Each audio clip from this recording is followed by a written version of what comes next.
Understanding Chew Something Over, dive into English idioms. Hello, everyone. Welcome back to our channel, where we explore the fascinating world of the English language. Today, we're diving into an interesting idiom, chew something over. If you've ever wondered what it means to chew not food, but thoughts or ideas, you're in the right place. This phrase is a fantastic example of how English uses everyday actions to describe complex processes. Let's get into it and uncover the meaning and usage of this flavorful idiom. When we talk about chewing something over, we're not discussing dinner plans. Instead, this idiom is all about thinking deeply or pondering something carefully.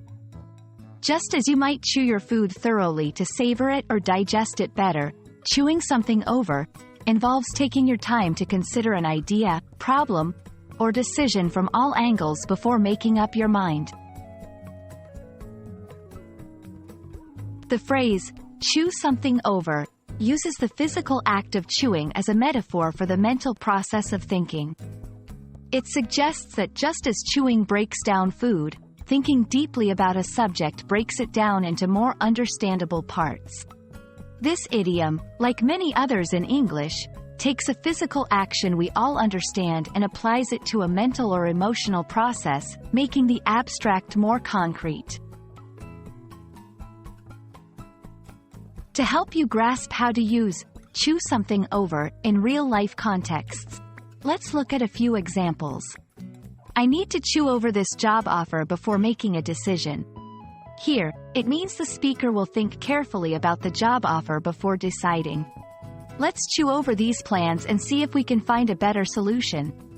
In this case, it implies discussing and considering the plans thoroughly to improve them. Remember, using idioms like chew something over can make your English sound more natural and fluent. It's a great way to express the idea of careful consideration in a conversational and engaging way. And that wraps up our exploration of the idiom, chew something over. We hope this video has given you a good taste of how English uses everyday actions to express complex ideas.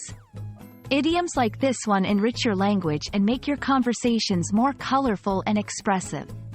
Don't forget to practice using it in your own sentences and chew over the many other fascinating aspects of the English language we have yet to explore. Thanks for watching, and see you in our next video.